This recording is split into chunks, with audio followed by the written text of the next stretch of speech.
Right. We are, I think it's just about 5 o'clock, everybody. I don't know about you, but today was a long day for me.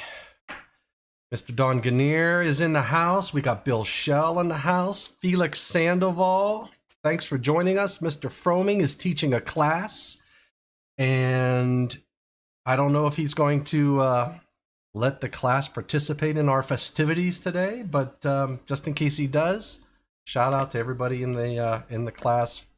And I know Mr. Froming is a good professor, so listen and learn. So this is my first live stream of the year, 2021. Happy New Year.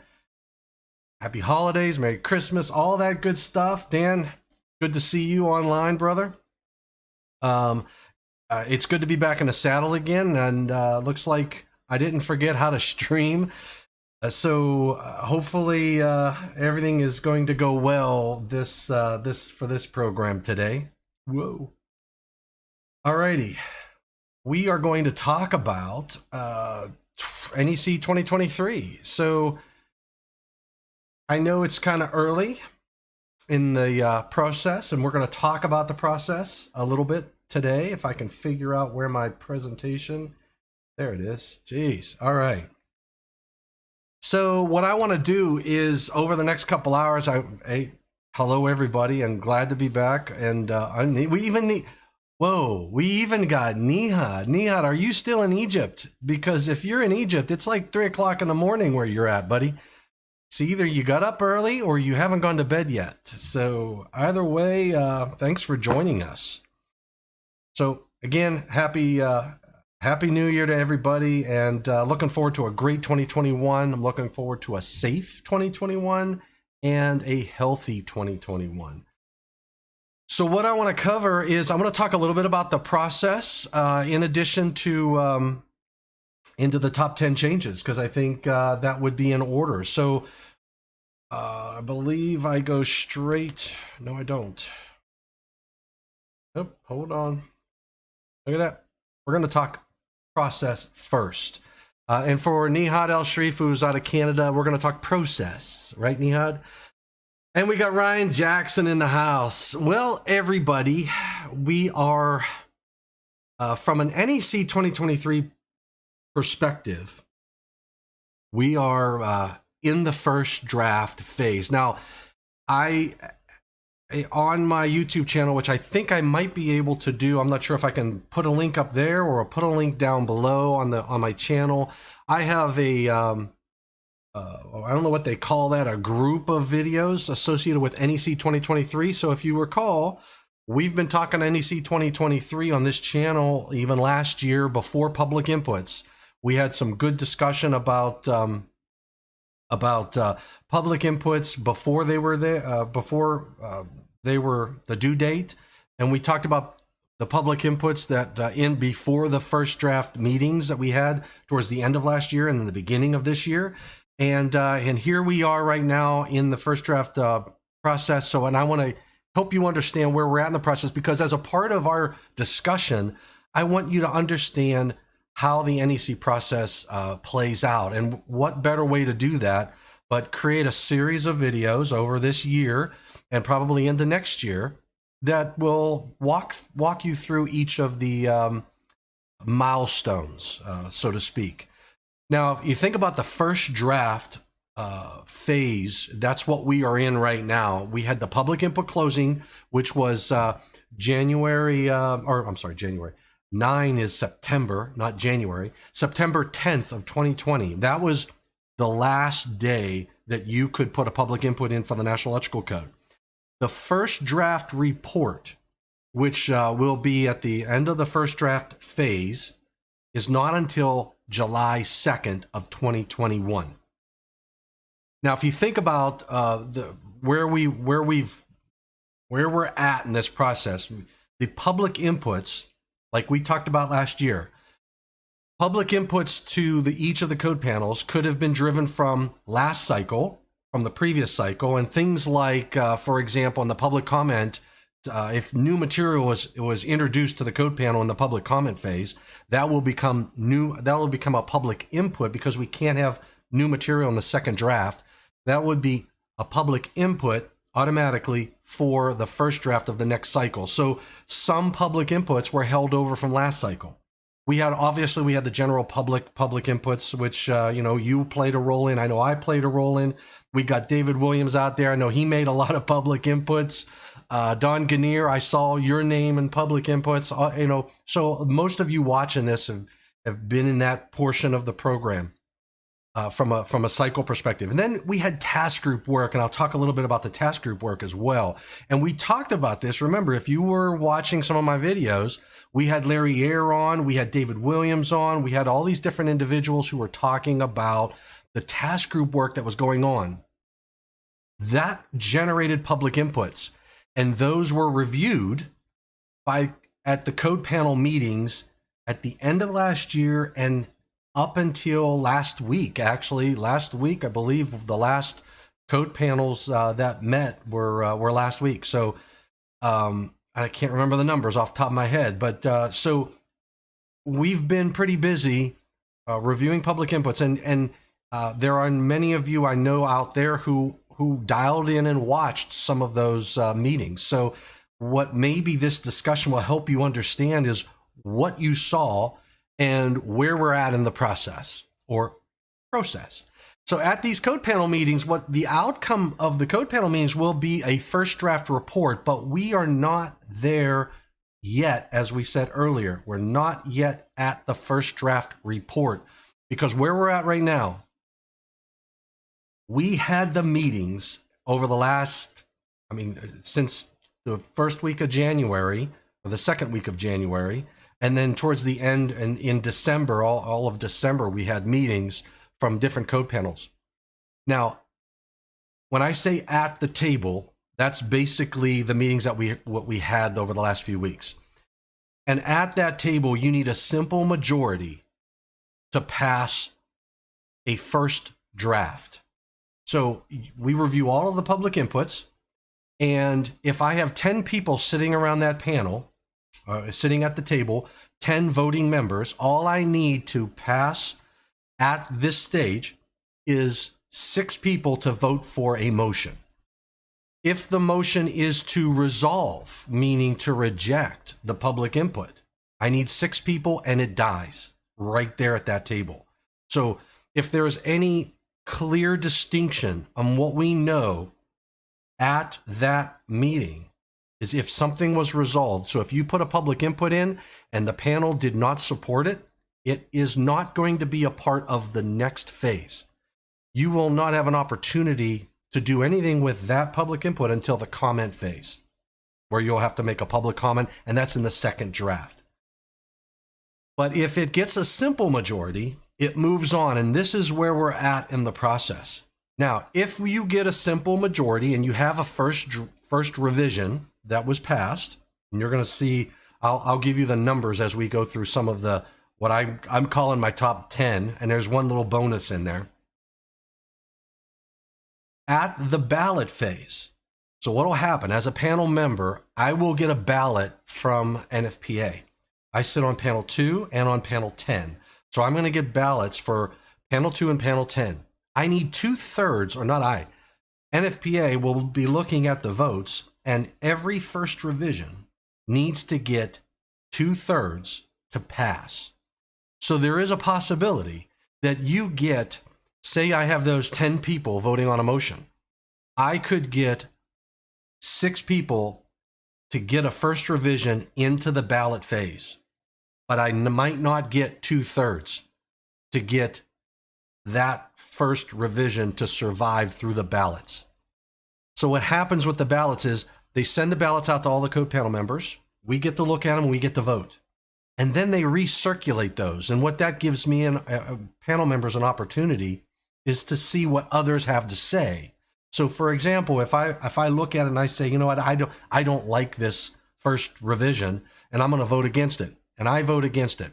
In the recirculation, I might see another code panel member's comments that voted for it, and he voted for it, and he included a ballot statement that I look and go, that's a good point. And you know what? I think I'm going to change my vote. I have the opportunity to change my vote in that recirculation.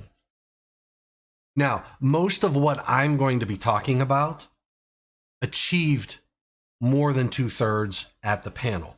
Most of what I'm going to talk about. There are some items that were controversial, and I think as we go through those, my top 10, you'll be able to see that. So I'm looking, we got Brian Rock in the house. There we go, Brian Rock, Brian Jackson, Nihad. It's midnight in Egypt, so I still haven't gotten the selfie of you in front of a pyramid, Nihad. I'm telling you, you're disappointing me, brother. All right, so we haven't hit the ballots yet. Now, once we get done with the ballot phase, then we have a first draft. And the target date, as per the NFPA website, is July 20th, 2021. That is when we will know for sure what has passed first draft. So if you were watching the meetings over the last few weeks, whichever code panel you dialed into, and you saw things pass, that means you got a simple majority. It does not mean it's going to be in the first draft. So just be mindful of that. Now, in my experience, if you got just a simple majority at the table, then it's pretty likely it's not going to pass ballot. Unless you get those who say, you know what, let's get it out there for public debate and we'll deal with it in the comment phase. Because even if it's in the first draft, that doesn't necessarily mean it's going to be a final part of the National Electrical Code. Because that's the beauty of the NFPA process, is you have a first draft whack at a requirement, you have a second draft whack at a requirement, you have the annual meeting to put your notice of intent to make a motion to try to stop or keep something going, and then you have appeals. So, and that's the beauty of the process. Now, the public inputs, and we've talked about this. We talked about the previous cycle, right? We said in the second draft, we'll have new material. We have code making panel task group work. We have general correlation issues that'll carry over. From a general public input perspective, some of the public inputs we saw this year, this cycle, we see people asking for clarity in the code requirements. We see people making proposals to say, I want additional requirements. We want or new concepts, right? This could be new concepts coming from the general public, where maybe I have a new technology that's on the market. And there was one, I can't think of the name of it. Maybe somebody out there might be able to help. But there was a technology that somebody was introducing. It escapes me at this point. But new technologies were being proposed. Correlating issues. You know, we had David Williams, who chaired a committee that looked at the style manual, and there were a lot of public inputs that were around the style manual. Digital electricity, digital electricity is one of those new topics that are coming in. Pulse power is another one, Brian. Yeah, that's a good point. But there was another one. I think it was a new technology. Anyway, it will come to me.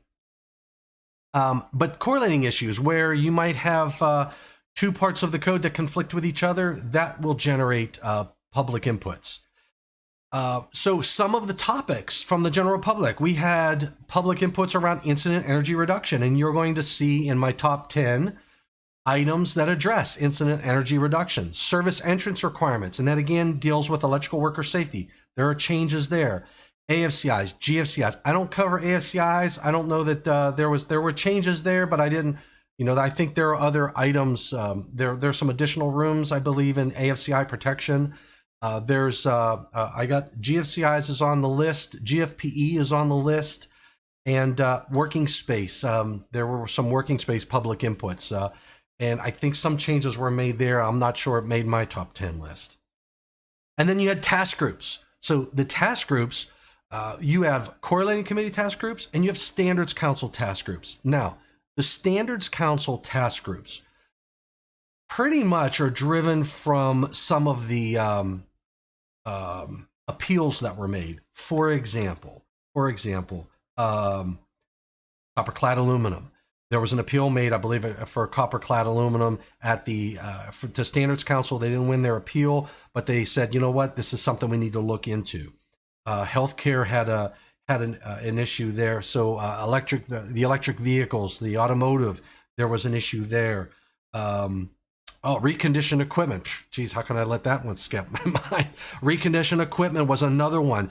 Heavily contested, debated throughout the whole process. An appeal was made. They didn't win their appeal. Standards Council said this is something that's important enough that we want to create a Standards Council task group associated with it. And then the correlating committee creates task groups. And I have some of those as well. So the correlating committee's task groups, alternative energy, I chaired that one. Bodies of water, medium voltage was discussed. Power over Ethernet, I think that was a topic Ryan Jackson and Brian Rock brought up. The home health care was another one. You have usability task group. The usability task group is one that just every cycle there's a group of individuals that just want to address usability. I mean, there is something to be said about making the code easier to use. And then you got the style manual. All right, Robert, Education Power. Robert, I think that's Robert from Omaha. Thanks for joining, brother.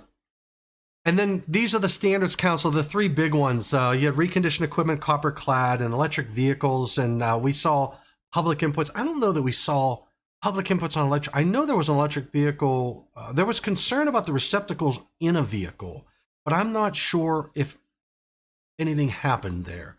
I know we saw a lot of public. I was involved with the copper clad aluminum, and ancillarily, if that is a word, I was aware of what was going on in the reconditioned equipment.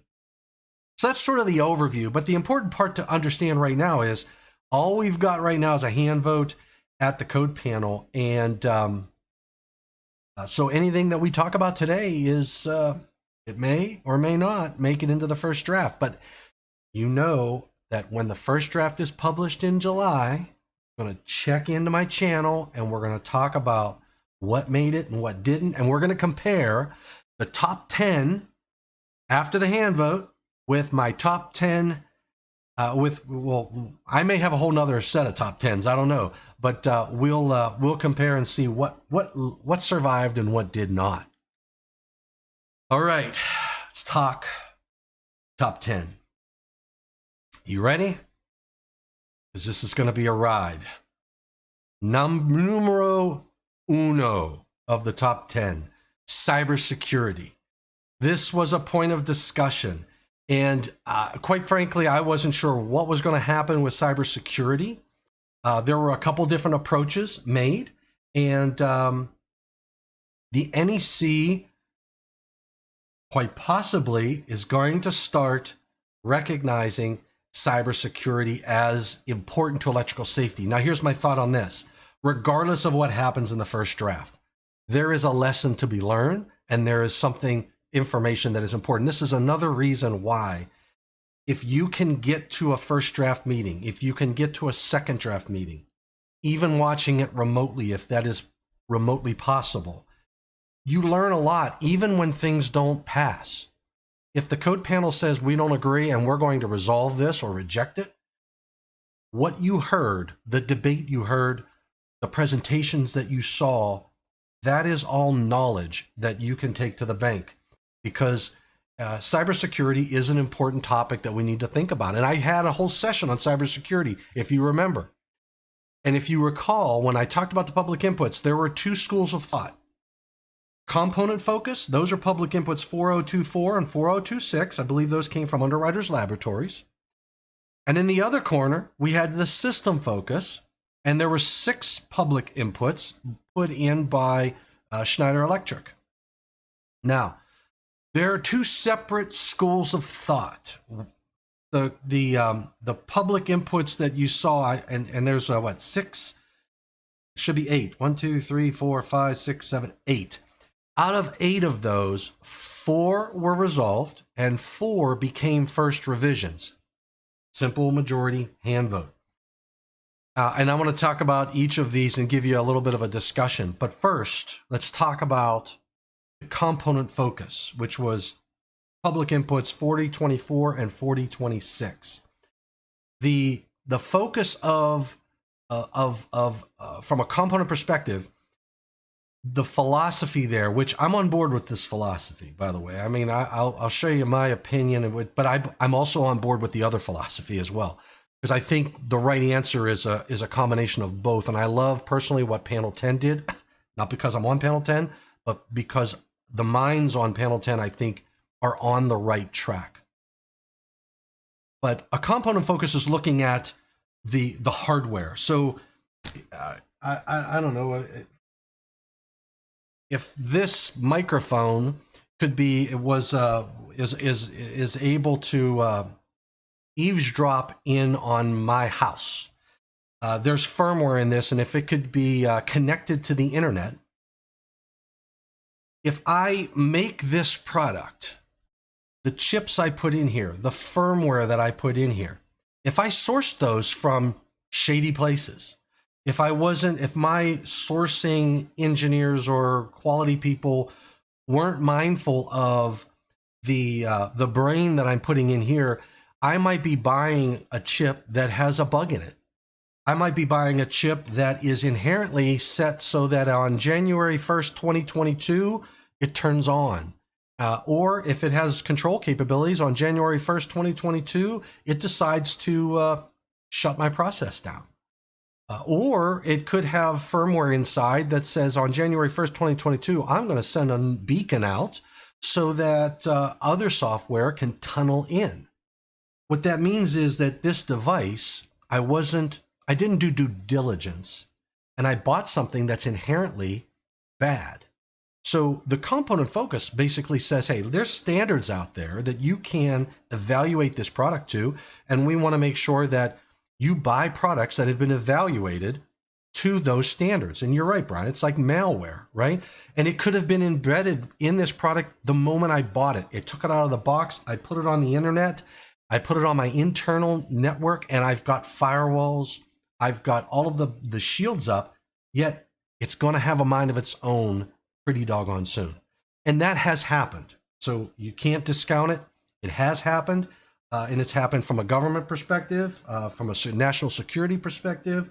And so this component focus is saying, look, you got to make sure that your foundation is solid. Now, the system approach is saying, the way the public inputs read, they weren't saying you need to make sure these products are listed to a cybersecurity standards or anything like that. But what this said was you just need to do an evaluation of the system. You need to understand your vulnerabilities. And here's the other thing.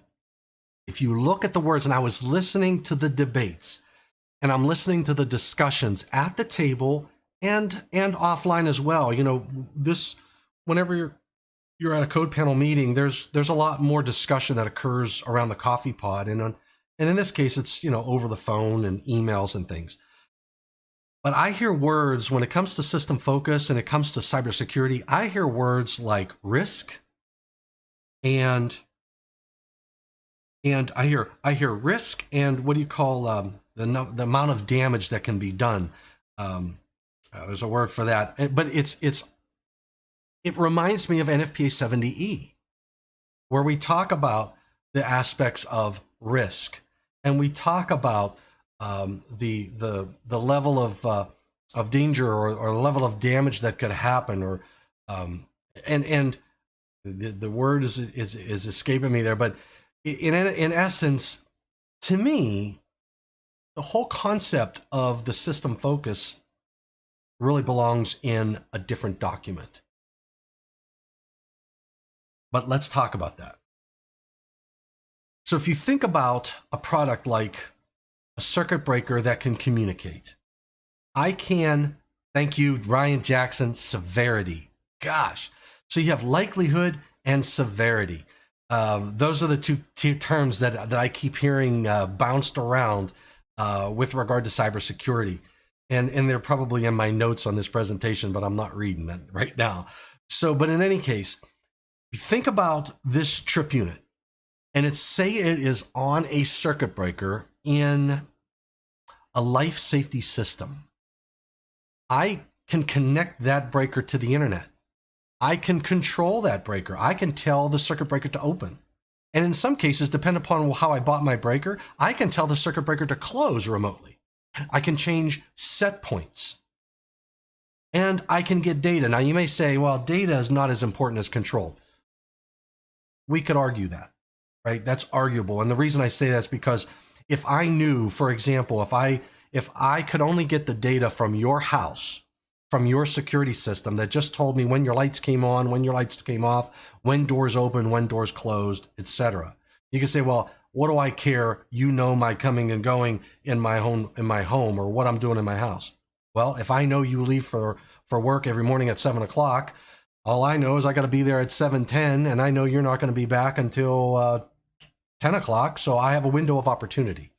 There can be other ways that I can use data. So the threat is I can put this on, and from a likelihood and severity, you think about it, if that breaker is on a process that I don't give a crap if it shuts down today, or I can just walk over and turn it back on again, my severity is low. My risk could be high, but my severity is low. But if it's on a process where if I shut that down, I could kill somebody, I can hurt somebody, now my severity is high, and I want to make sure my risks are low. So it smells more like a 70E discussion. But the fact does remain that if I inherently bought a product that has not been evaluated to cybersecurity standards, I could have a problem even regardless of the site assessment that I do. All right, so then there's the component approach, which I just talked about. Now there's a system and a component combined approach, which is basically what happened in panel 10. So these are the different public inputs from a code panel 1 perspective. Their public inputs were resolved, and resolved basically means, it's a nice way to say rejected. I think NFPA felt bad for those who were rejected, so they just changed the term to resolved. Panel 1 resolved the cybersecurity standards or cybersecurity requirements, and their reasoning was pretty sound and pretty solid. They said protecting from cyber attacks is very important, so they acknowledged the fact that cyber attacks is not something that you should just wave off. But they recognize that when you put something in Article 110, it's a broad stroke. And they recommended that you go after specific articles in first, okay? And if you think about how, from some other requirements like reconditioning went to all of the different individual articles that told you what can and cannot be reconditioned. There's not something in 110 that says you cannot recondition electrical equipment. There is something in Article 240. There's something in 408. In different articles, there are specific requirements. So in my opinion, panel 1, great job and good feedback and good direction for those who are seeking requirements around cybersecurity. They also pointed out the fact that Chapter 8 is independent. So even if they did something in 110, we're talking communications, it's not going to impact a Chapter 8 unless it's in Chapter 8. So kudos to Code Panel 1. I think they did a great job. And what I loved about their panel statement, it's a great panel statement because it gives good feedback and good direction to the submitters. Panel 12 resolved. They resolved theirs, and their statement was pretty simple. They said cybersecurity is outside the scope of Article 670. Now, I could argue with that, but it is what it is, and it was resolved. The public inputs were resolved. And remember, they were going after a system approach. A system approach was also tried at Code Making Panel 15, and they resolved it. And this is what they said. They said cybersecurity is a performance issue, and they pushed it off to 99. Based upon the public inputs in my earlier discussion, cybersecurity, the system approach, when you're talking risk, you're talking severity and likelihoods, I would agree that my comment was I don't think 99 is the appropriate location for this. In my opinion, we need an NFPA 70C, as in Charlie, to deal with cybersecurity performance requirements. I think an NFPA, a new document associated with cybersecurity, would be a great complement to the National Electrical Code requirements around cybersecurity. So I saw Daryl out there, or was he there? I gotta look. Is Derek in the house? Yes, it is. There it is. Although you're right, it doesn't sound much nicer than a rejected. Yeah. So Derek Vigstol, my message to you, brother, is you really need to talk to the boys back at NFPA and say, you know what, we could get some energy around an NFPA 70C Charlie for cybersecurity. We got 70 for the installation requirements. We have 70E for work practices. We have 70B for maintenance, 70C for cybersecurity. I think that would work. And I think NFPA or Code Making Panel 15 pointed out I would agree with their assessment that based upon their proposal that they saw, it was probably appropriate. All right, so panel 13 though, different perspectives. So 700.9 and 708.7, two basically the same exact language, minus a couple little details, but same perspective. They're basically, they accepted the system approach to cybersecurity. The system and associated software evaluated for cybersecurity. They say that it needs to be evaluated for cybersecurity, and there needs to be an assessment. They even bring in the every 5 year, and that reminds me again of 70E. What do we say about doing systems analysis studies every 5 years or whenever you change your system? And then you need to provide documentation. So in my small mind, I'm sitting there saying this smells too much like 70E to me. Now, 240.6 Code Panel 10. They did, I think they did the best option. And let's just, they sort of did a combination of both. They did a component or a system approach. They basically are saying, and remember, the 240.6 is where we say that the setting of the overcurrent, the adjustable setting, if you have it behind a locked door, or if it's programmable, you have a password protected, then you can, whatever you set that breaker at, that is the amp rating of the breaker. Well, what panel 10 said was they separated that into two first level subdivisions. Let's, I think this is a hot link. Yeah, so this is what they did. You remember 240.6 was A, B, and C. They added a D, which basically is saying you have, they changed C to say local restricted access, and they added a D for remotely accessible adjustable trip circuit breakers. So remotely accessible, that's an important aspect of that change. In A, they added 10 amp, which is not related to cybersecurity. That's more related to the copper clad aluminum. We have 10 amp fuses. They just said, hey, there are 10 amp circuit breakers out there too. Let's throw that into the table for a standard ampere rating of a breaker, not related to cybersecurity. There's your local. So 240.6C is basically local restricted access. They added the word local. And then here's the change. Let me just show you what they did here. So the very first sentence says a circuit breaker that is remotely accessible and has password protected access to the adjusting means.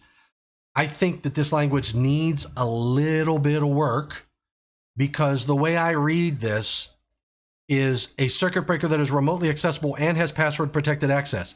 If I don't have password protected access and it is remotely accessible, does that mean I'm not into 240.6D? So I think the language needs a little bit of work, but I love the thought process. This is only the first draft. Get it out there. That's what public comments are for, to fine tune things like this. The second sentence says, you shall be permitted to have an ampere rating, and that's no changes. We saw that in C already. That's existing language. It says remote access shall be achieved by one of the following methods: connect directly through a local non-networked interface. So if I am not connected, if this system is not connected to the internet and it's local only, so this could be, I have an interface. It could be that the trip unit could be something on the front of the equipment and it's not networked. I think that there's some work there, language that could be, add clarity to that too. But if it is networked, then one of the following methods have to be followed. It says one of the following methods. So you either do A or B.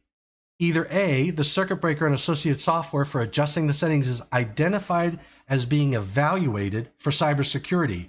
You know what that is? That's the component approach. That was UL's public input.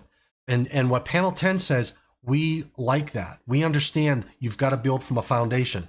So they said A, or a cybersecurity assessment of the network is completed.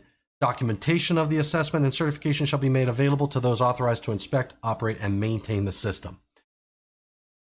In my opinion, you need both, but from a National Electrical Code perspective, A is something that is enforceable by an AHJ. They can look at the product, look for the label or whatever marking that says it was evaluated for cybersecurity. B is enforceable too. I mean, I could have a report for them, but I think B is where NFPA 70C would be a good add. But that's what they did with regard to, they added 2 informational notes. So, and again, these were part of the public inputs. I don't believe they changed at all. There's a reference to UL 2900 and a few other documents, and there's some, hopefully some language that we could use to help us understand what a commissioning certification is and whatnot. So at least we've got some input. So I personally, I think that what CMP 10 did is survivable in the first draft before the ballots. Time will tell on what happens. I think what panel 13 did might receive a little bit of, if it passes ballot, it'll probably get a lot of comments. But I think the model for success is in 240.6, in my opinion. So that's basically what happened. You had 4 resolved, and there's your panel 1, panel 15, and panel 12. And panel 13 and 10 looked favorably upon the concept. Time will tell on whether or not it passes and lives. That's the cybersecurity. So that's my first one. And I'm not doing these in orders of most important to least important. That's just the first one that I threw on the list. I should have started in Article 90 or Article 100 and 110, but I didn't. Numero dos. Arc flash hazard warnings. Now this is 110.16, and I know you guys are going to open up your code book and you're going to be looking in 110.16. Remember the threshold there for the arc flash hazard. This is in B. Went from 1200 amps to 1000 amps. And that's something you're going to see a few other places as well. Arc flash label is required based on the industry practice, and 70E is referenced. Let's take a look at this real quick. Remember, the label was, this section in the National Electrical Code was first introduced in the 2002 version of the National Electrical Code. There was a lot of debate at the annual meeting. I remember it very, very clearly, and all of the concerns.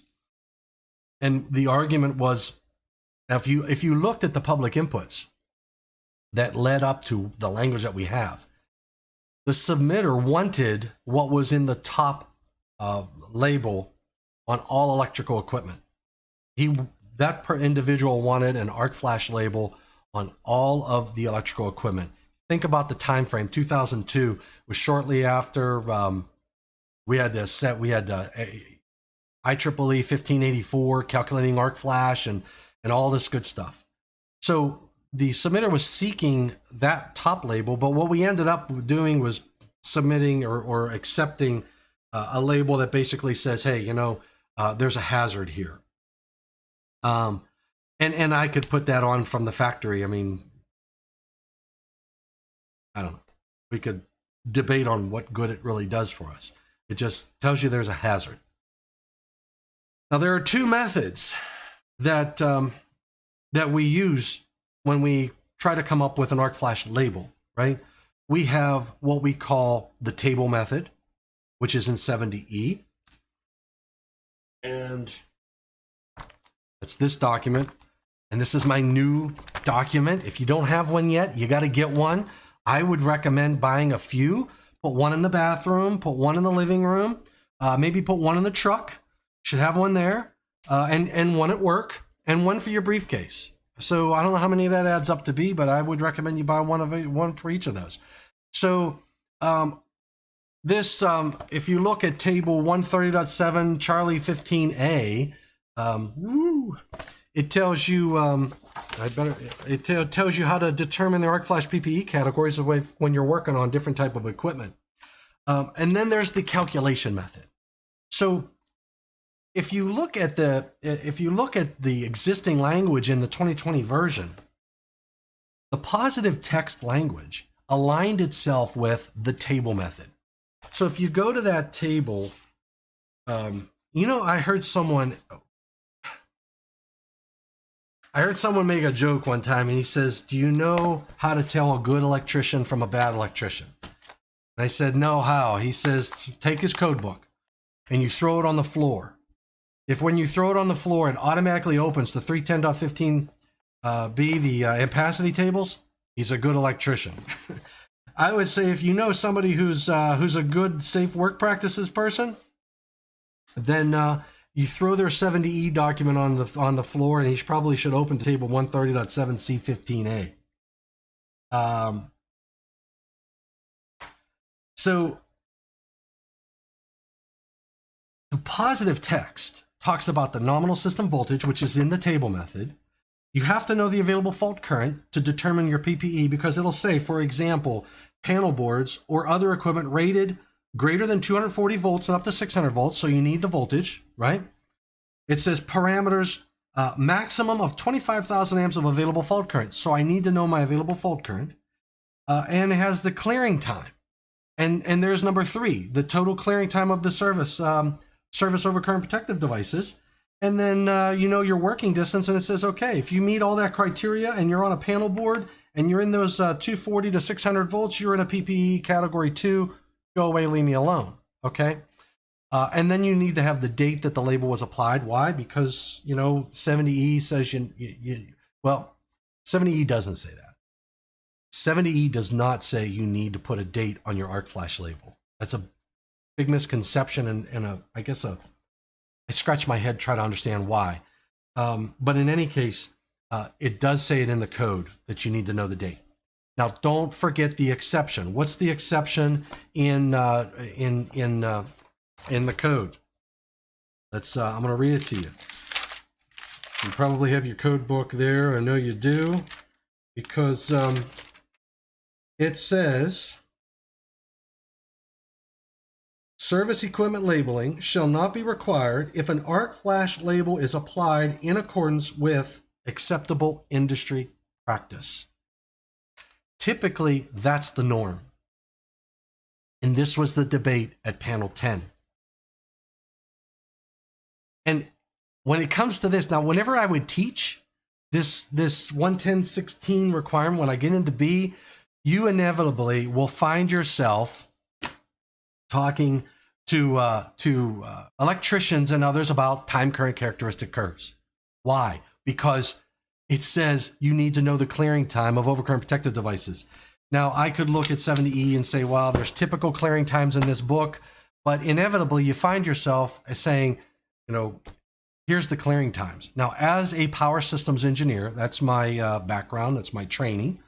I know that if I'm dealing with service equipment, if I'm going to label this equipment, here's an important little tidbit of information. I do not base the incident energy of this equipment on my service overcurrent protective device number 1. If there's an engineer who's doing that out there, they are not qualified to do an arc flash evaluation.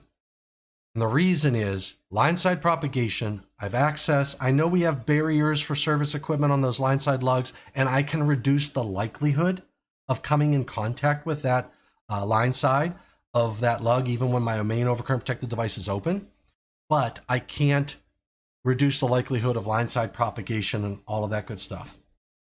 So my incident energy for my service entrance equipment is based upon the clearing time of that fuse on the primary of the utility transformer, if I even have a transformer there. I could have a secondary network where I don't have a transformer, and I have multiple transformers upstream, multiple relays, multiple types of devices. The incident energy analysis at service entrance equipment is something that is a little bit, I mean, a lot of people don't like the numbers that they see on service entrance equipment because I'm into the 2-second clearing time, because I have to go to depend upon that line side upstream overcurrent device. In this case, it's a fuse, and that fuse is not there to protect that service equipment.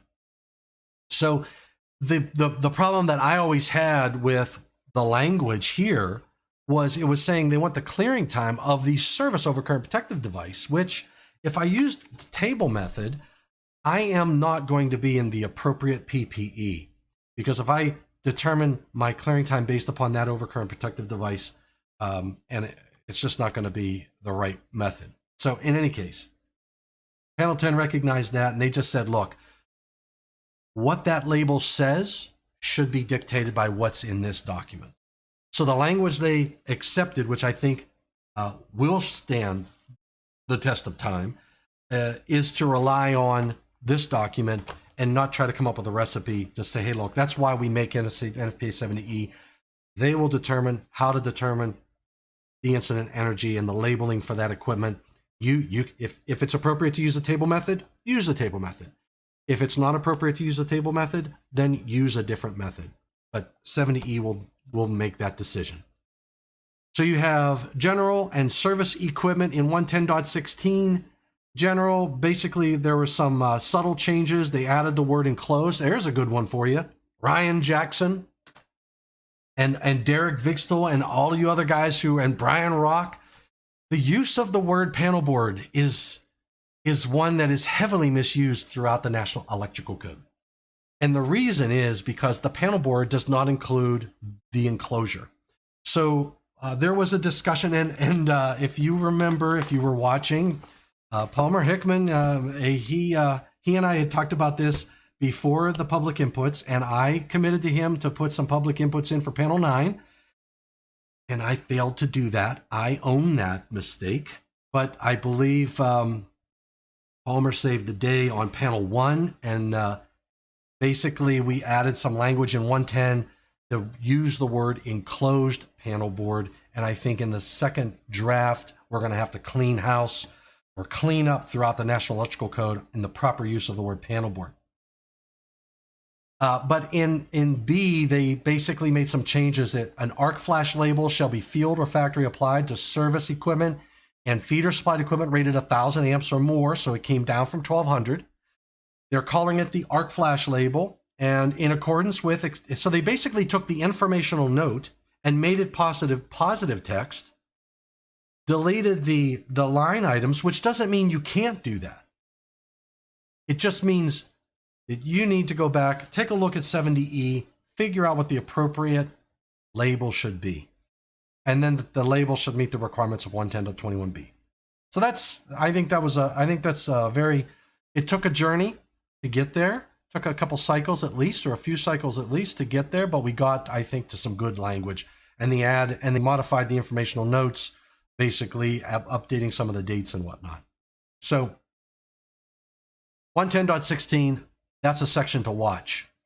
But I think that's going to stand the test of time. Numero trace, number 3, we're going to hit barriers, 215.15.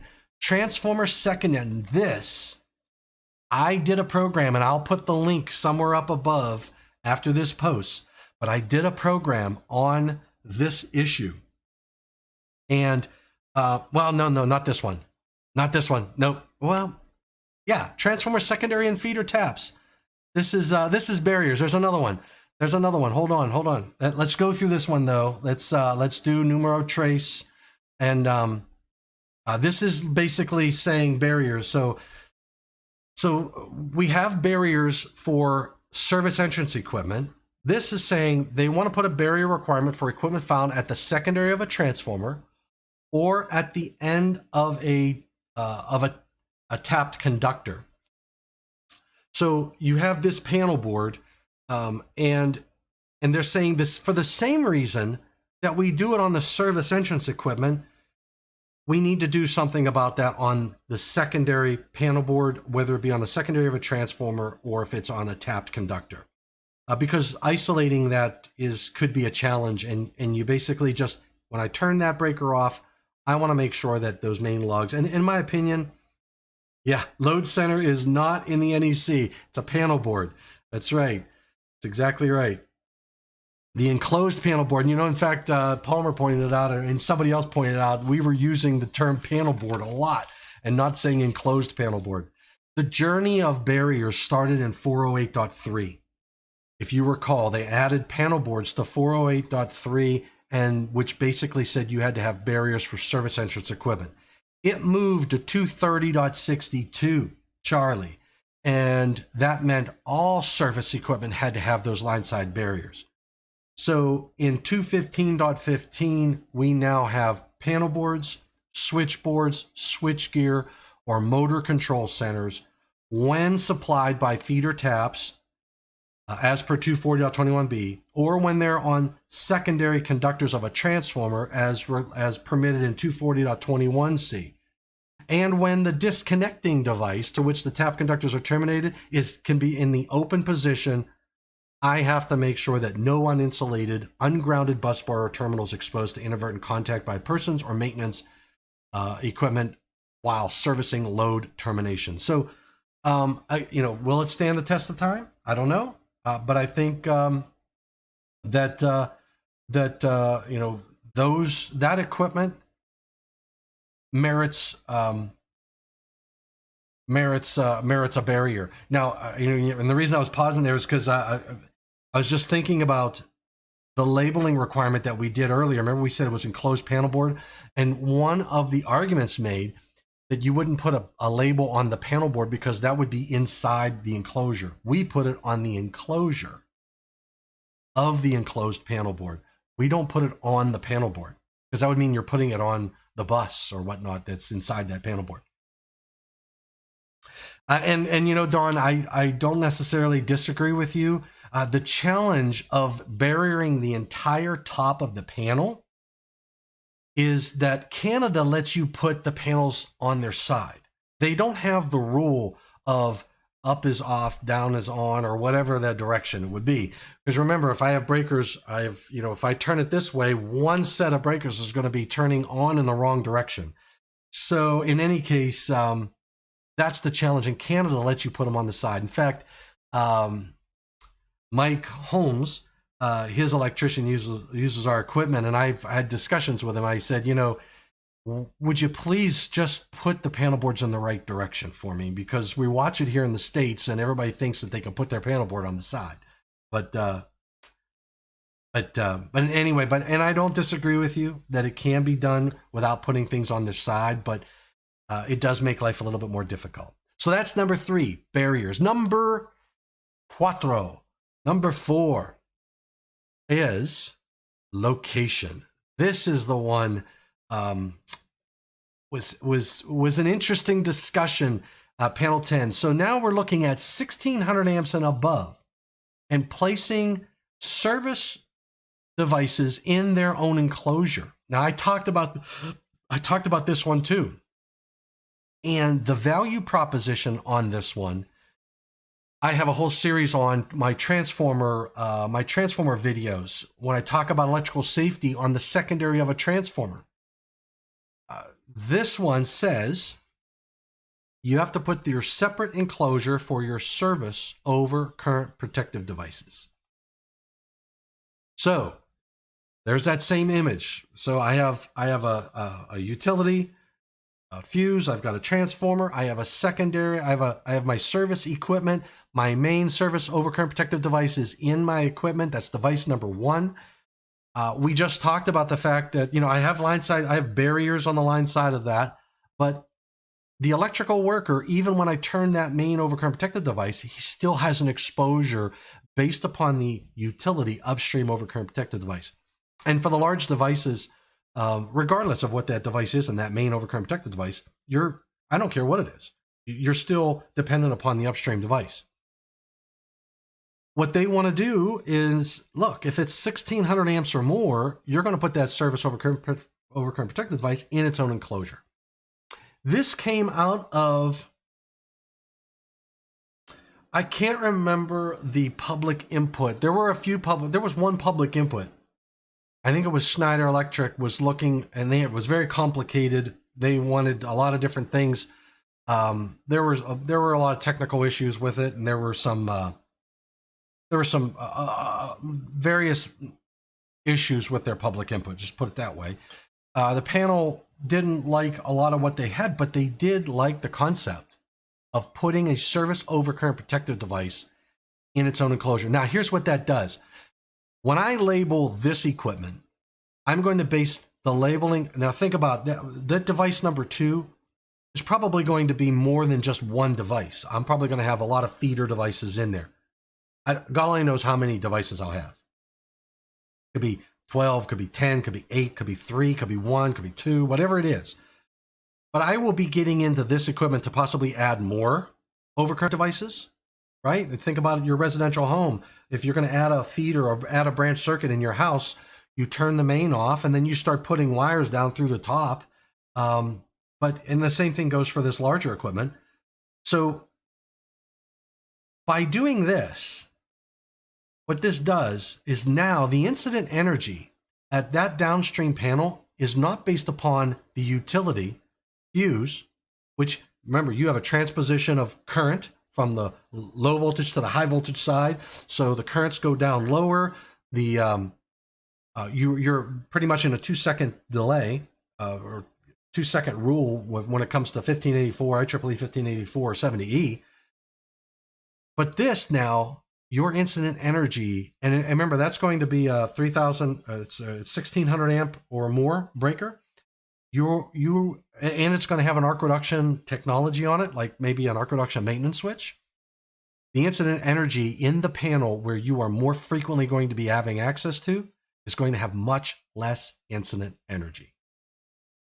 That is directly for the electrical worker. And I think that will make a huge difference in increasing the safety.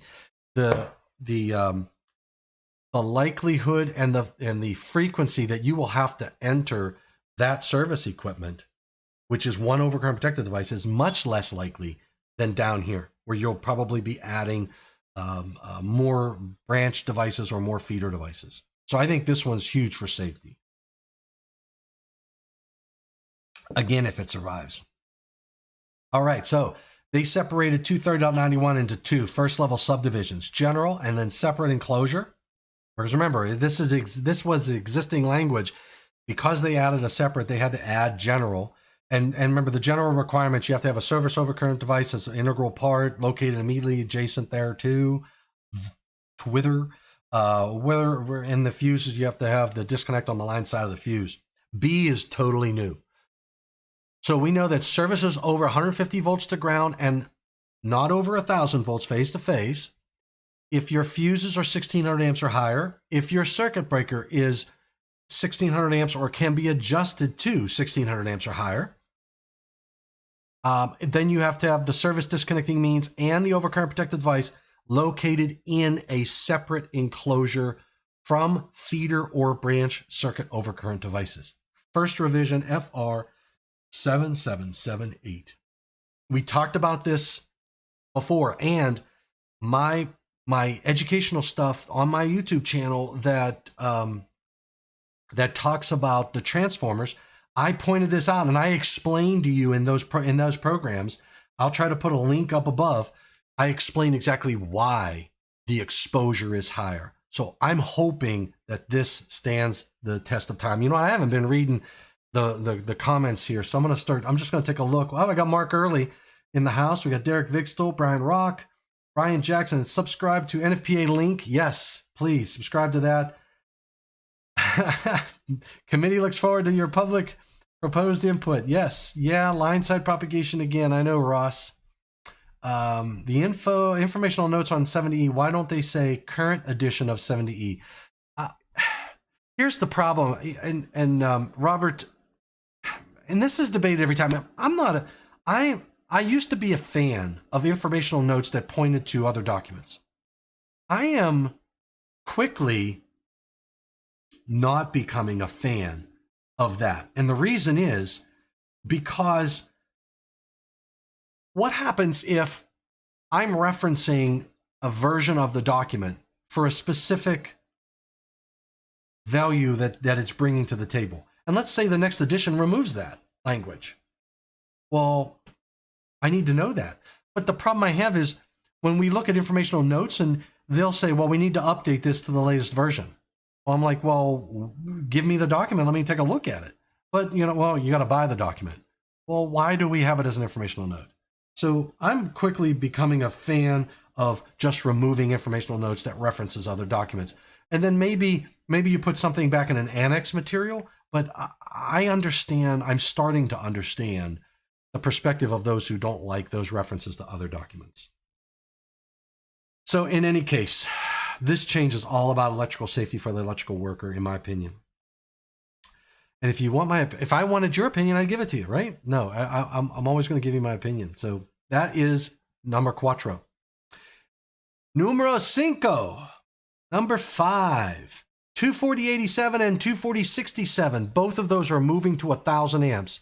If you recall, the requirements in 24087 and 24067 are at 1,200 amps and above right now. They're moving that down to 1,000 amps. There was a discussion about moving it to 800 amps, but they decided against that. Now, the good thing is from the fuse side of the business, it's not the smaller fuses that I'm worried about. On a 1,000 amp fuse, I'll need maybe, 18,000 amps of bolted fault current or something stupid like that to have a clearing time of 0.07 seconds. On the breaker side of the family, it will depend upon where my instantaneous is. There's a good likelihood that you're probably going to need an arc reduction for 1,000 amp breakers. Now, you might say, well, Tom, I can't buy a 1,000 amp breaker. I buy a 1,200 amp breaker and I dial it down to 1,000 amps. So it's, and I put a little lock cover, because remember what 240.6 says. I put a little lock cover and it's no longer a 1,200 amp breaker. So 240.87 and 240.67 don't apply. And to that I say, you're wrong. I've got a video on that. I did a short session to help you understand why that little lockable cover and setting the breaker to 1,000 amps does not get you out of the requirements for 240.87. So if you don't agree with me, watch that video. And if you still don't agree with me, give me a call. I'd love to talk to you. But in any case, they're moving 1,200 amps to 1,000 amps. And I have a strong feeling they'll probably move to 800 amps somewhere down the line. That seems to be the direction that things are going. Numero 6, number 6. Ground fault protection of equipment is moving from 1,000 amps to 800 amps. And again, both of these, the stuff I'm showing you on panel 10 did not just have a simple majority. I mean, it was pretty much everybody on the panel voting in support. So the chances and likelihood of these things surviving is pretty good. But you know what? I've seen things change on a dime too. So you never know. But GFPE is moving from 1,000 amps down to 800 amps. And it was just a single word change in 230.95. They changed 1,000 to 800. So if you know what the language is in 230.95, go check it out. And again, the survivability of that one, I think, is pretty high. Numero 7. 1, 2, 3, 4, 5, 1, 2, 3, 4, 5, 6, 7. 7. Numero 7 is medium voltage. Well, I'll tell you what. You want to go on a ride, man. Medium voltage. Medium voltage changes.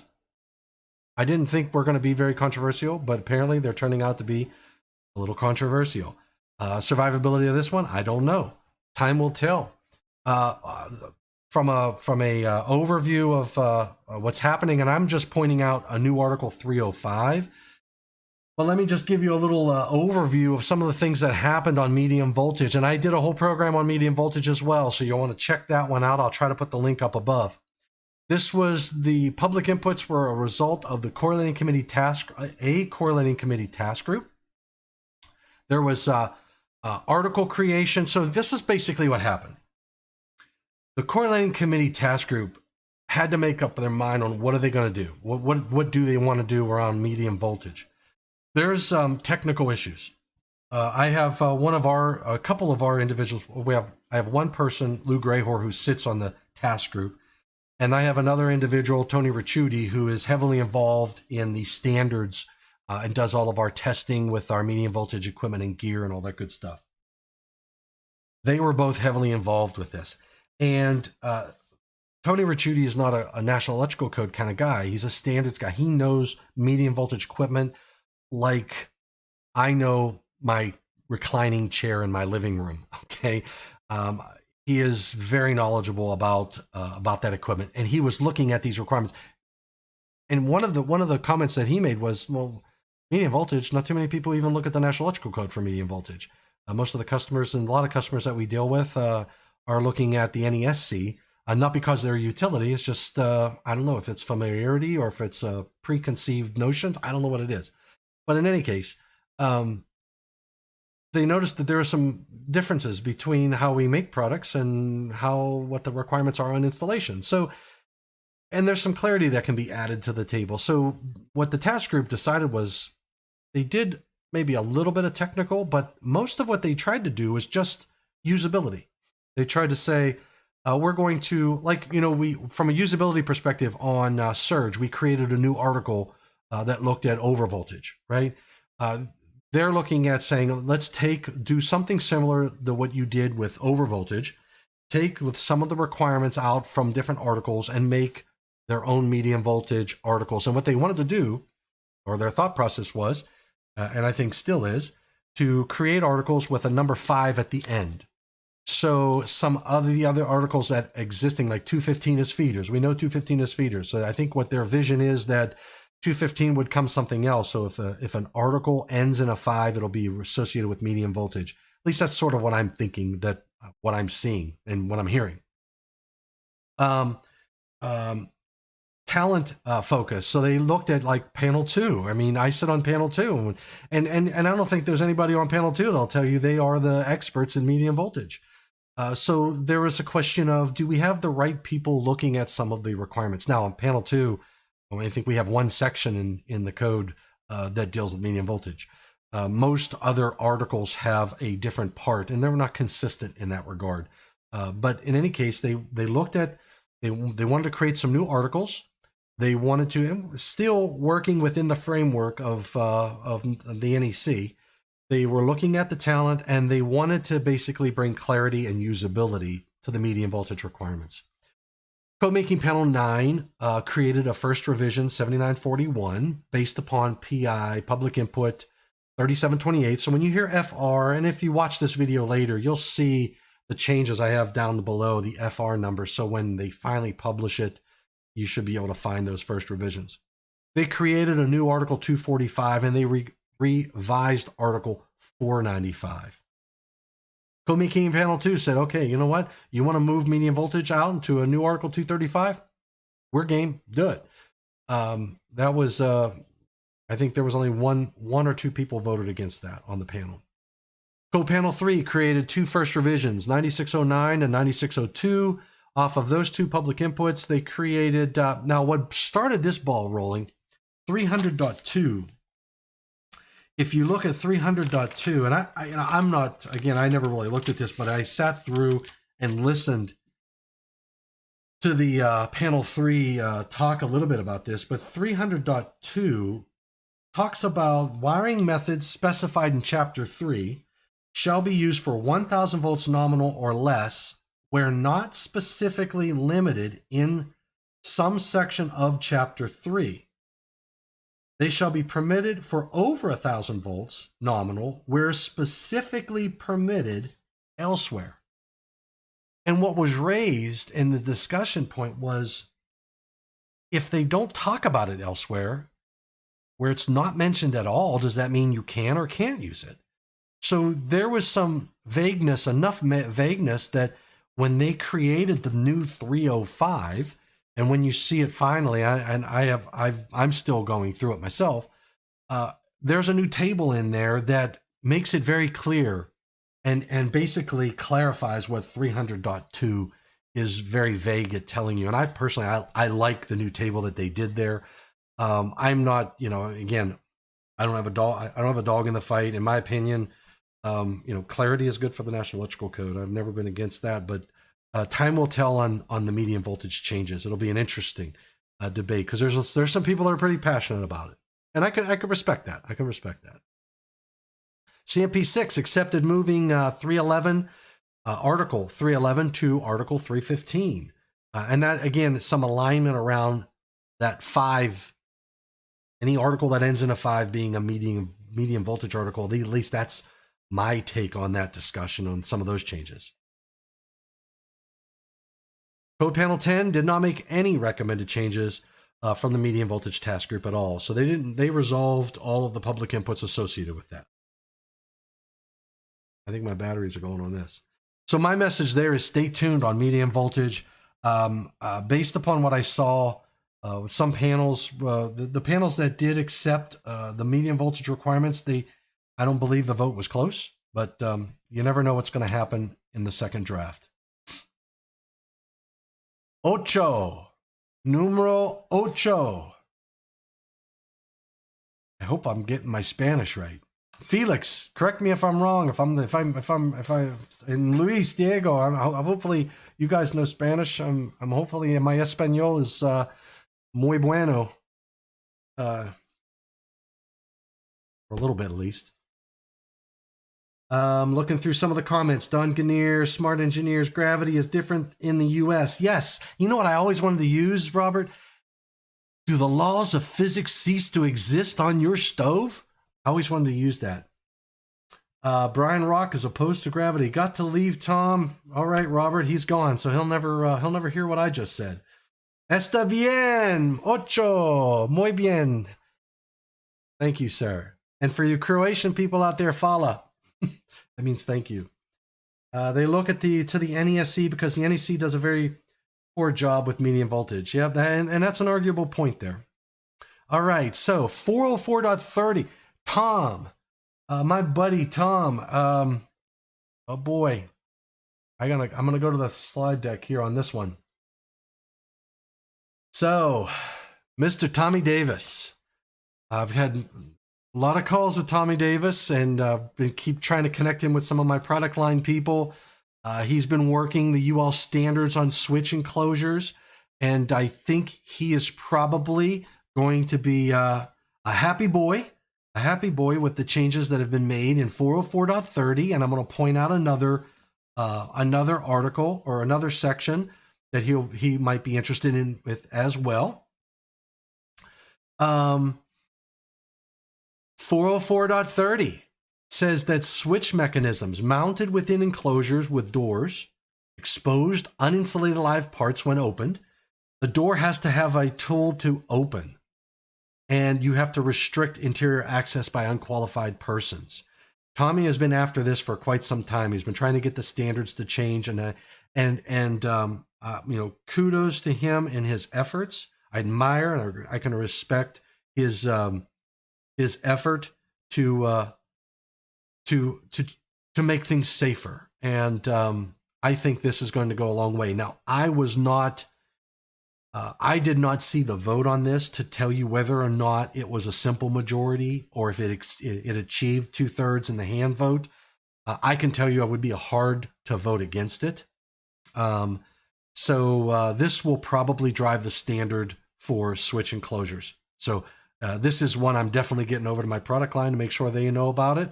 And I know we can meet the need, and probably most manufacturers can meet this need with a solution. But kudos to Tommy. So cheers, brother, for what you do for safety, bro. FR7861. Now, you'll also, I think, be happy, Mr. Davis, that FR9443 panel 4 in section 690.13 in enclosure doors and covers is saying where a disconnecting means for circuits operating above 30 volts are readily accessible to unqualified persons, an enclosure door or hinged cover that exposes energized parts when open shall have its door or cover locked or require a tool to open. So it again reinforces. So if I look at 690.13, at first, when I first saw this, I thought, well, I think it just reorganized things, but I'm going to read 690.13 and we're going to see if they actually made a change here. 690.13 for location. It says the PV system disconnecting means shall be installed in a readily accessible location. Where disconnecting means of systems above 30 volts are readily accessible to unqualified persons, any enclosure door or hinged cover that exposes live parts when open shall be locked or require a tool to open. Okay, well, I guess it's pretty much the same. It's just reorganized. So, but still, it adds clarity. So, Tommy Boy, that was another good movie.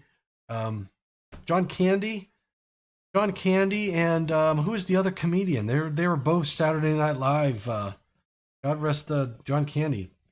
Most existing switch enclosures already have a lock tab that you could install a bolt and nut through, and therefore require a tool to open. So good point, Don. But you know, it's all good. It's all good. Increase in safety every step of the way. And they removed the informational note saying, you know, it's not needed anymore.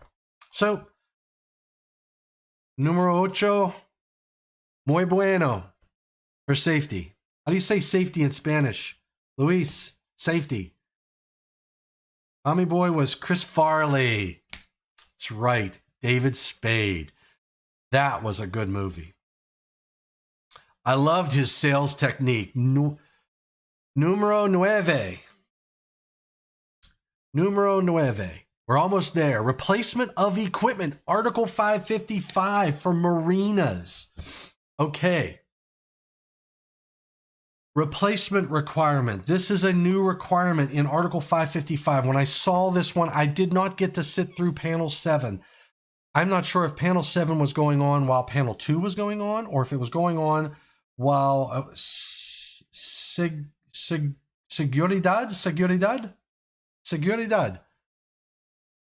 All right, Seguridad. I think that's safety. So replacement of equipment in 555.15. Let's take a look at this one. Now, I've done a marina presentations. I'll try to put a link to my video on marinas. I have inspected some marinas with some very good electrical inspectors, and it's amazing what you will find. I learned what dirt daubers are. You guys out there from the South probably know what a dirt dauber is. I did not until I went on this inspection. I learned about wasp nests, which I was very familiar with wasp nests. I just didn't realize that when you lift those little covers, there could be wasps in there. So in any case, 555.15, replacement of equipment, speaks to electrical enclosures, devices, or wiring methods on a dock facility. They recognize modifications, replacements, and repairs. And they say that if you do modifications, replacements, and repairs of electrical enclosures and devices of wiring methods, that you have to comply with the provisions of this code. Now, the language specifically reads, any modification, replacement, or repair of electrical enclosures, devices, or wiring methods on a docking facility shall be required to comply with the provisions of this code. When modifications, replacements, or repairs of electrical enclosures, devices, or wiring methods are necessary on a docking facility, and the installation shall require an inspection of the entire circuit. All equipment that has been recognized as being damaged or compromised during the inspection shall be identified, documented, and repaired by a qualified person. And they put an informational note that points you over to NFPA 303, which I've got to look at 303. I haven't looked at that yet, but I'm sure that some of what they are saying in that 555.15 is probably coming out of 303. Now, again, I was not listening to panel 7. I don't know what the hand vote was. They don't record it. They don't publish a document that says you had 10 people on the panel and 6 people put their hand up. I almost said 11 people put their hand up. You got 10 people on the panel and we had 11 votes. It passes. No, I don't know how the hand vote came out. All we know is that if there is a ballot, it at least achieved a simple majority. So I don't know what the survivability of this is, but like I said earlier, we can learn from this. We should be looking at this equipment when we replace it and when we repair it, because these locations are killing children. There's body counts, there's statistics associated with it, there's research around it. We need to be doing and thinking about that from a safety perspective. There's your reference from an informational note to 303. And that is numero 9. Now, numero 5. Numero 5, seguridad. I don't know if I said that right. I don't even know if it makes sense. But in any case, number 10. 210.8, GFCIs, protection for personnel. Dwelling unit expansion to receptacle outlets occurred in the first draft hand vote, and it wasn't a simple majority. It was very well received with regard to Code Panel 2 members. The debates and arguments there revolved around the number of people. 5. That's right, 5 is 5. This is 10. That's right. 1, 2, 3, 4, 5, 6, 7, 8, 9, 10. Ah, thank you, Luis. Numero 10. So, hey, Joe Bellantoni, thanks for joining us, brother. So dwelling unit expansion of receptacle outlets. So they're looking at anything that's a receptacle outlet on in a dwelling unit to be GFCI protected. And the debates and the arguments there, basically, if you look at the CPSC data for how many people die in their home, the numbers are pretty high. And if you look at how much, we've got GFCI protection if it's in a sink and all the other good stuff, right? So there is and I'll try to put a link to the database that you can go online and look at all of the individual cases that were filed with the Consumer Product Safety Commission, all public information, on people who get electrocuted in their homes and where they get electrocuted and what from. And if you look at, there's one thing for sure. I can't find anybody who's been electrocuted on a GFCI protected circuit. So if I told you we lose 900 people, or we lose 400 people a month, or 900 people a month, or 900 people a year due to electrocutions in their homes, and we have GFCI protection around sinks, around water, around in the kitchen, in the bathroom, in the basement, outside. What are we missing? We're missing the living room, the bedroom. Well, electric blankets are the cause of people dying in their homes. Glue guns. And where do we use a glue gun? Maybe not in the kitchen. If it's in the kitchen, you're GFCI protected. It's probably in a bedroom or whatever. They had a whole list of different products that were people were succumbing to the electricity or the ill effects of electricity. So it was enough of data for panel 2 to say, look, we need to make a move, and they did. So look forward to public comments on this if it passes ballot. In other than dwelling units, there were some key areas. So buffet serving areas were discussed. Measure from cord and plug fixed and stationary appliances. So this was another concept that was introduced. And I've heard this before. We talked a little bit about this last year. last cycle. We put GFCI protection in, say, in the laundry. Why did we go after dryer circuits and washing machine circuits, etc.? Those higher ampere rated and voltage pieces of equipment. Why did we do the equipment on the outside of the house? It was not because the receptacle was a problem. Why do we always reference a receptacle? We reference a receptacle because from an inspector's perspective, they can see the receptacle on the wall. They can see it's a receptacle outlet. But the drive of the GFCI protection was not because a receptacle's killing people. It's because what was plugged in killed somebody. So if I look at my refrigerator, if I look at my my dishwasher or my dryer, the proximity of the receptacle to the sink is not the driving factor. It's the proximity of the piece of equipment to the sink.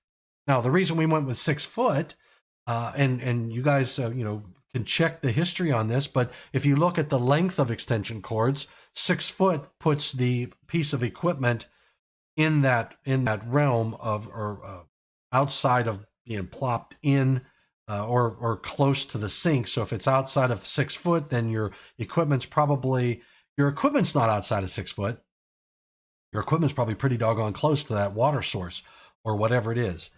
So the problem that we were trying to solve with ground fault circuit interrupter protection was not because of the receptacle. The receptacle wasn't killing somebody, it was the appliance. So the change that we're seeing in other than dwelling units is that it's the measured from the stationary appliance. Now,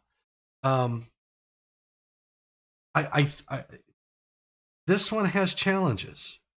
And I think the challenge is, how do you inspect it? I don't know if you're going to, the inspector's not going to be there when they place the equipment. The receptacle outlet is there. So I think that the measurement from the stationary appliance has got its challenges. It's got its challenges. I understand where they're coming from. But from an inspector's perspective, I try to say that 6 times, inspector's perspective, that's going to be a challenge. Aquariums. I don't know how we missed this one in the past. An aquarium is what? A body of water. And what do you have on? I had an aquarium at one point, and I'll tell you a little quick story. There was a point in my life when I got married. It was a very, very stressful time in my life. A lot of personal things were going on. A lot of work things were going on. I was selling a home, changing jobs, getting married. You name all the life-changing events, medical, everything was happening at one time. And we said, you know what? We need a stress reliever. And Bobby Joe says, having an aquarium is supposed to help with stress. So we did. We bought an aquarium. And I wasn't sure. I hadn't had an aquarium since I was a kid. And my brother was the one who did all that. So we buy this aquarium. I get goldfish and neon tetras and a little shark thing and a sucker fish. Well, I learned that you can't have those types of fish mixed together because a goldfish needs a certain type of water and the neon tetras need warm water. And so that ended up in a disaster. So we got rid of those and gave them back to the store. And then we bought cichlids. So we get these cichlids, and a cichlid is an African fish, and they're aggressive. And I learned, I did my reading, and we had the little spots, and I'm sitting there at my desk one day, and I had the fish aquarium there, and I'm working on something, and I'm looking in at the fish, and I noticed they had babies. So we had 4 cichlids, and we had, I don't know, 30 little babies, and I thought they were eating the babies, but the cichlid we had was a mouth brooder. I didn't know that. So I've had to buy a separator. Then now I have like a 25-gallon tank. I ended up getting I think a 65-gallon tank. It had lights on top of it, and there's cords going to it, right? And could I be in there working and knock the light in there? I could. It was in a bedroom, and it wasn't GFCI protected circuit. So needless to say, we got rid of the tank not because of the shock hazard, but because it just became a stress watching all these fish and making sure that the tank was clean. But that, you know, as I looked at that, our tank, there was I've the lights on the top, and yeah, they fell in a couple times where I had to move things around. So the aquariums in other than dwelling units, now I don't have to worry about dwelling units anymore. Why? Because we expanded GFCI anyway. So if you have a fish tank in your home and you have those lights, I don't care where you put it, you're going to have GFCI protection. So if you drop that that light in the tank while you're cleaning it, we got you covered.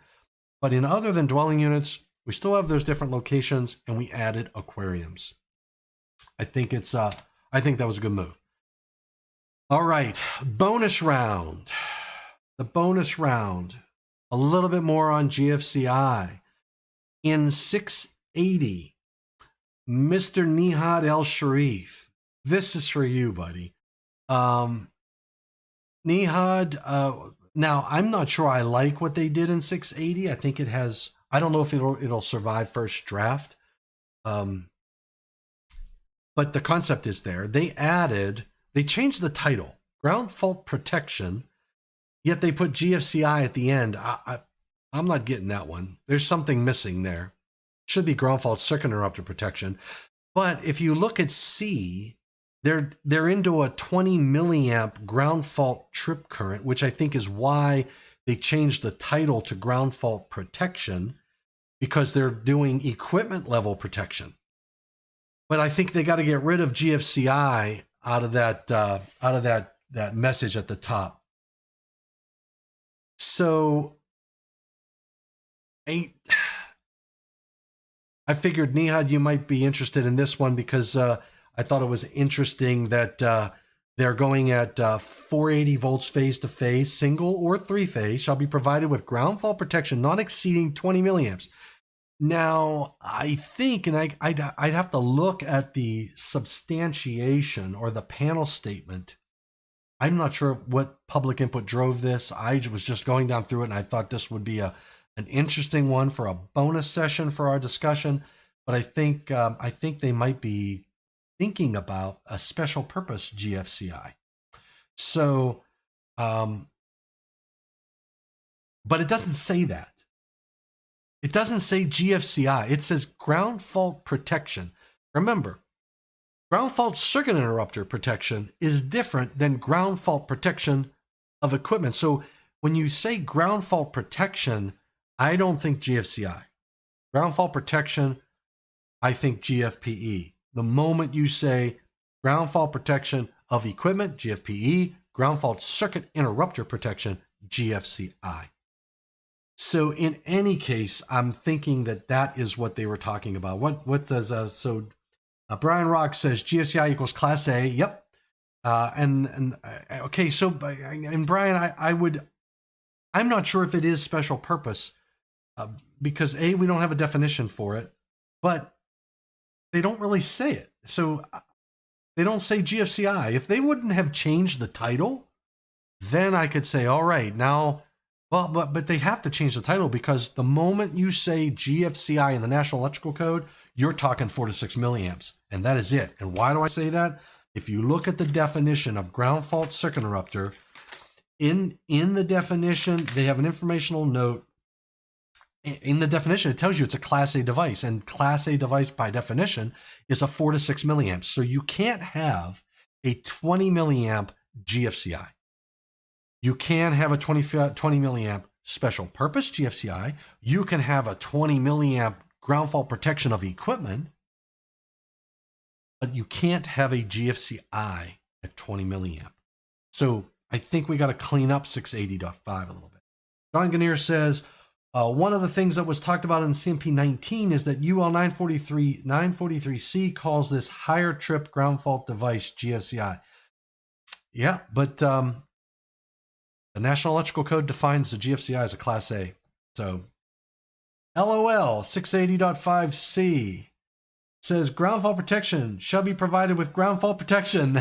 Yeah, well, it's not perfect, Brian. Come on. Now remember, I'm looking at NFPA is probably still working on some language. So take what you see with a grain of salt until the first draft report comes out. So just keep that in mind. Dawn, that is so 2017. CMP 19 is now CMP 7. Oh, yes. Good point, Brian. 680 is CMP 17. That is correct. I found out about this from Marcelo Valdez, who sits on CMP 17. I believe it was a committee PI. Okay. Yeah, Nihad, I think you're right, and that could be why it's so screwed up.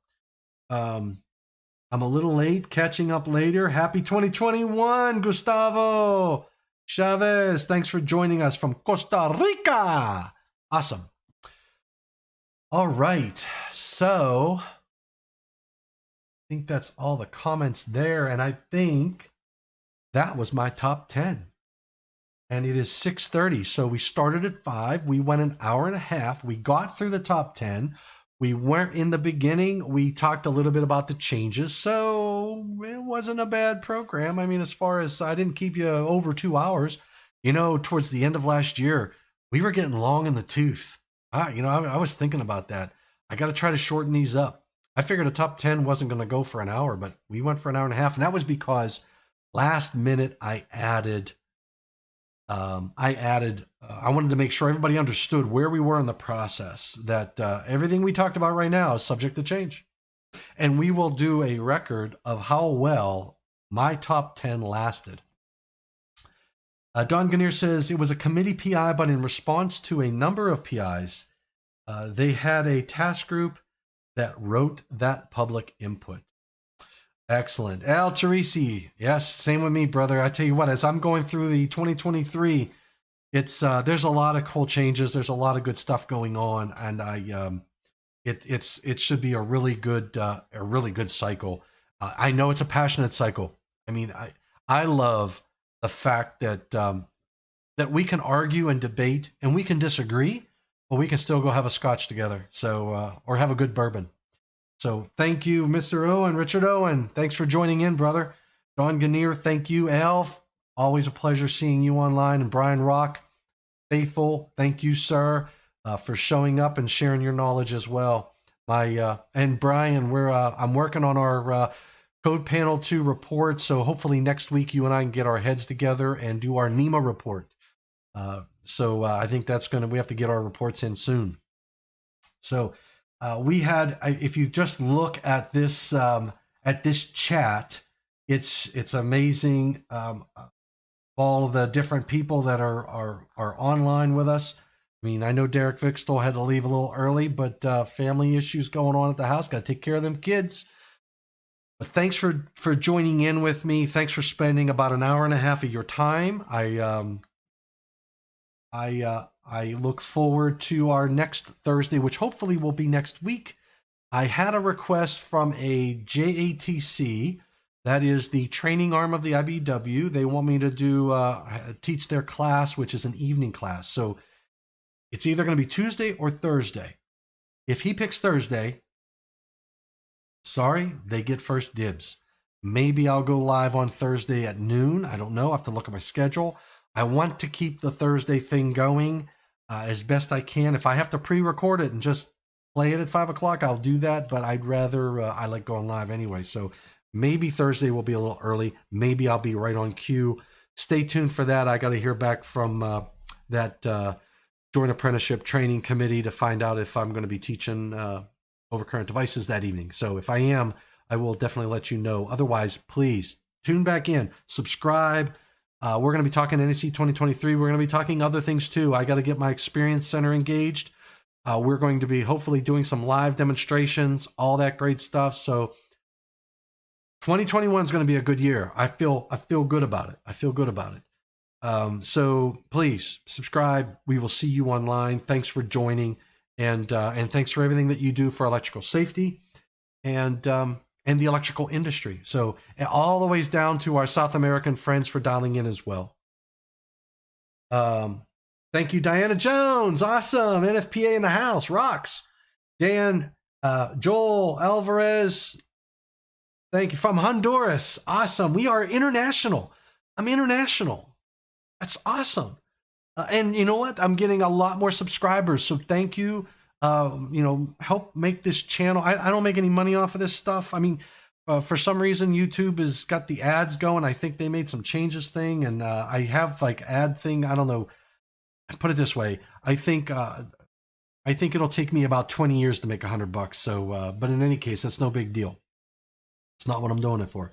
So, Felix, thanks for joining in. Paul Costello, thanks for joining in. Brian Rock, hold my year. Was that 2021 to 2020 on January 6th? Yeah, hold my year. That's a watch this, right? You know, somebody said in the first 6 days that I saw a note on Facebook or wherever it was at, and they said, you know, the free trial of 2021, the first free 6 days, I think I want to give it back. I'm not interested in 2021 anymore. So anyway, thanks for joining in, everybody. I appreciate what you do for electrical safety, and have a good rest of your evening. Enjoy scotch, enjoy a beer, enjoy a nice glass of tea, whatever it is you enjoy. Enjoy it, enjoy your family, and all that jazz. Stay safe, and please stay healthy. Until next time, I'm going to sign off. Take care. God bless. All right, I have to hit stop sharing.